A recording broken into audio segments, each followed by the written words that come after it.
Hello friends, welcome to my YouTube channel. आज से मैं अपने यूट्यूब चैनल पे CSR नेट फिजिकल साइंस की क्लासेस स्टार्ट कर रहा हूँ।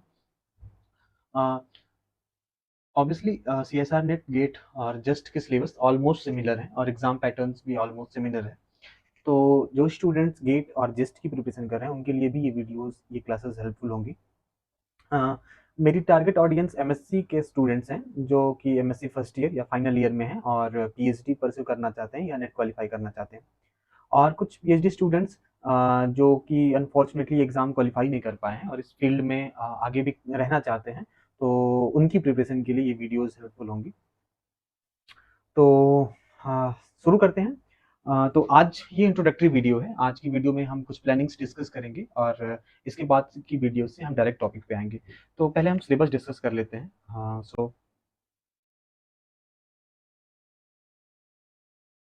तो अगर हम लोग ब्रॉडली देखा जाए तो इसके सिलेबस को 10 मुख्य रूप से 10 पार्ट्स में डिवाइड किया गया है। पहला पार्ट मैथमेटिकल फिजिक्स है।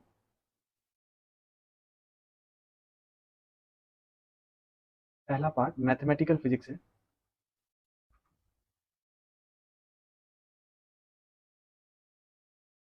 जिसको शॉर्ट फॉर्म में एमपी भी बोला जाता है। सेकंड पार्ट क्लासिकल मैकेनिक्स है,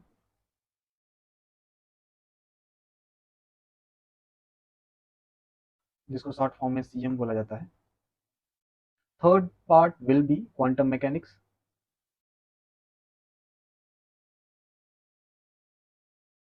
जिसको शॉर्ट फॉर्म में क्यूएम बोला जाता है।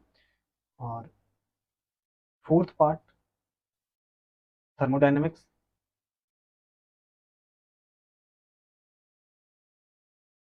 And statistical physics.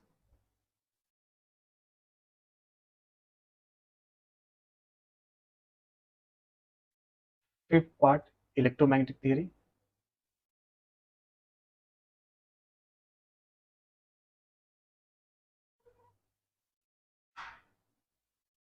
EMT.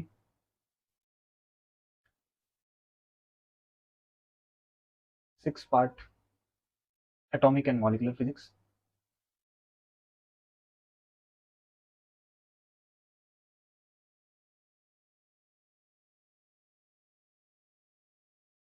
Seventh part will be nuclear physics.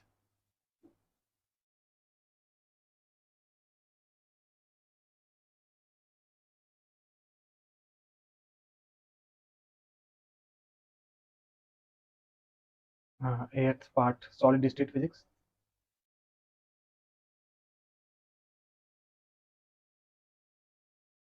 और नौवां पार्ट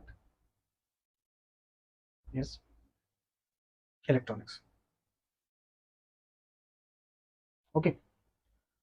और इसके अलावा एक और पार्ट है which is aptitude. Okay. So aptitude में बेसिकली न्यूमेरिकल एप्टीट्यूड, रीजनिंग से रिलेटेड क्वेश्चंस पूछे जाते हैं। तो we will not focus on aptitude. If time allows तो हम कुछ क्वेश्चंस इसके जो हर साल आते हैं उसको डिस्कस कर सकते हैं, कुछ पैटर्न डिस्कस कर सकते हैं, लेकिन हम लोग का पूरा ध्यान फिजिक्स पढ़ने पे होगा। ठीक है। ये न्यूमेरिकल एप्टीट्यूड या एप्टीट्यूड से तो मैक्सिमम क्वेश्चन फिजिक्स के स्टूडेंट कर ही लेते हैं। इसमें कोई बहुत बड़ी बात नहीं होती है। तो हम अपना पूरा ध्यान इस फिजिक्स वाले सिलेबस पे फोकस करेंगे। तो फिजिक्स का सिलेबस अगर हम लोग इसको ब्रॉडली देखें तो दो तरह का होता है। जैसे जो चार हैं, like mathematical physics, classical mechanics, quantum mechanics और ईएमटी। ये बहुत ज़्यादा मैथमेटिकल है, मतलब इसके लिए आपको बहुत अच्छी मैथमेटिक्स आनी चाहिए, लाइक आपको डिफरेंशिएशन, इंटीग्रेशन आनी चाहिए, फंक्शंस का आपको समझ होना चाहिए और आपकी न्यूमेरिकल स्किल्स बहुत अच्छी होनी चाहिए। जैसे आप बहुत लेंदी कैलकुलेशन सॉल्व कर सकें, डिफरेंशिएशन, इंटीग्रेशन बहुत आए तो उसको बहुत जल्दी से कर लें। तो इस तरह का एक अप्रोच होना चाहिए। और इसके अलावा जो पार्ट है, like statistical mechanics, atomic molecular physics, nuclear physics, solid state physics and obviously electronics. Electronics में दोनों चीजें हैं, तो so we will combine both. Electronics थोड़ा बहुत मैथमेटिकल भी है और थोड़ा, और ये जो सर्किल वाले पार्ट है, लाइक ये जो चार पोर्शंस हैं, इसमें ज़्यादातर क्वेश्चन मेमोरी बेस्ड होते हैं। लाइक अगर आपको फॉर्मूला पता है, आपको कॉन्सेप्ट पता है, तो आप इससे क्वेश्चंस कर लेंगे। बहुत लेंदी या बहुत लंबा कैलकुलेशन करने की जरूरत नहीं है, डिफरेंशिएशन, इंटीग्रेशन, बाकी चीज़ों की जरूरत नहीं है, कम है। आपको कॉन्सेप्ट पता होगा तो आप क्वेश्चन कर सकते हैं। और ऑब्वियसली इलेक्ट्रॉनिक में दोनों तरह के क्वेश्चन आ सकते हैं, कभी कभी बहुत सारा कुछ सॉल्व करने का भी क्वेश्चन आ सकता है, जैसे लॉजिक गेट वगैरह से, बूलियन अलजेब्रा से क्वेश्चन आ सकते हैं, इसमें बहुत सारा आपको सॉल्व करना पड़ सकता है। और कभी कभी डायरेक्ट फार्मूला बेस्ड क्वेश्चन भी इसमें आ जाते हैं। तो इलेक्ट्रॉनिक्स दोनों का मिला जुला है। तो जैसी आपकी अप्रोच है, लाइक आप जैसा आपका पढ़ने का तरीका है, अगर आपको न्यूमेरिकल सॉल्व करने में बहुत ज़्यादा मज़ा आता है, तो आप इन चारों पे ज़्यादा फोकस करेंगे और इसको मतलब प्रियोरिटी देंगे, और बाकी को उतना ही काम भर का करेंगे। और अगर आपको बहुत ज़्यादा मतलब आपको रटने में मज़ा आता है, बहुत फॉर्मूला, बहुत कॉन्सेप्ट आपको समझने में मज़ा आता है, तो सर्किल वाले पार्ट्स आपके लिए हैं।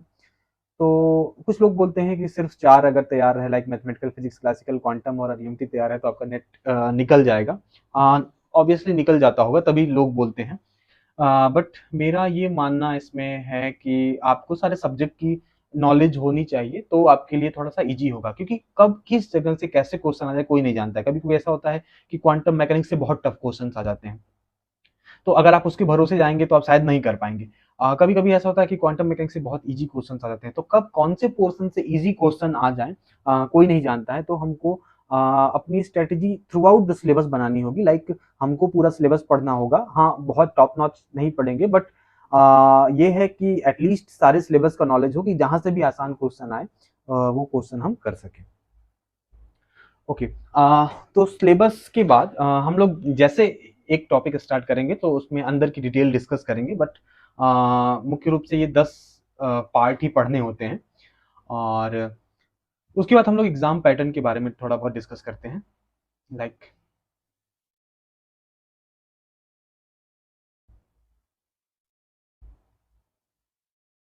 एग्जाम पैटर्न,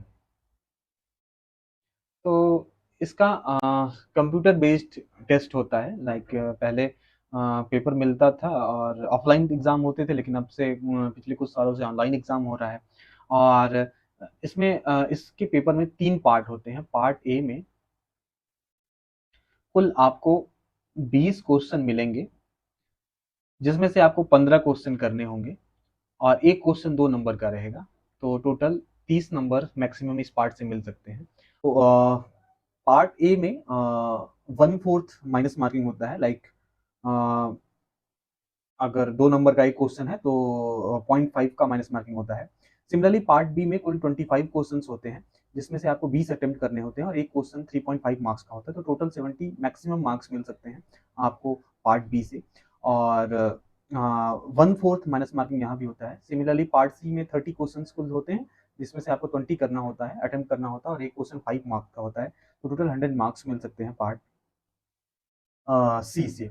तो और 1/4 माइनस मार्किंग सेम यहाँ भी होता है। तो अगर हम इन तीनों का सम कर लें, 30 प्लस 70 प्लस 100, तो 200 टोटल CISR नेट एग्जाम के मार्क्स होते हैं। इसमें से जो कट ऑफ है, वो अगर जनरल कैटेगरी की बात करें तो दैट विल बी अराउंड 33%।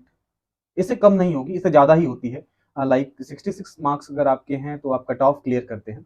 और क्वालिफाइंग की कट ऑफ अराउंड 100 के जाती है। तो अगर जनरल कैटेगरी की बात करें, तो अगर आपने एग्जाम में 100 नंबर पाए हैं तो आप सेफ जोन में है, लाइक आप JRF क्वालिफाई कर सकते हैं। 90 प्लस हैं तो there are chances for net. और उसी हिसाब से बाकी कैटेगरीज की भी कट ऑफ आती है, 10-5 नंबर कम। सो ये है एग्जाम पैटर्न। हाँ, बाकी हम लोग इसको स्टार्ट करेंगे और one by one topic cover करेंगे। लाइक पहले हम लोग मैथमेटिकल फिजिक्स स्टार्ट करेंगे, तो उसमें जितने भी चैप्टर्स रहेंगे उसको हम लोग कवर करने की कोशिश करेंगे, उसके सारे फॉर्मूले, सारी थियरीज पढ़ेंगे। और एक चैप्टर कंप्लीट होने के बाद लास्ट ईयर में कितने क्वेश्चन उस चैप्टर से हम लोग उसको डिस्कस करेंगे। और उसके बाद मैं कोशिश करूंगा कि कुछ असाइनमेंट, कुछ क्वेश्चन दूँ जो कि हाईली प्रोबेबल हैं, और जाकि पैटर्न, जिस पैटर्न के क्वेश्चन आते हैं जिससे अच्छी प्रैक्टिस बन जाए। तो इसी तरह से हम पूरे सिलेबस को जल्दी से जल्दी कवर करने की कोशिश करेंगे। अगर ये वीडियोस आपके लिए हेल्पफुल हैं तो प्लीज़ चैनल को सब्सक्राइब करें। Thanks for watching.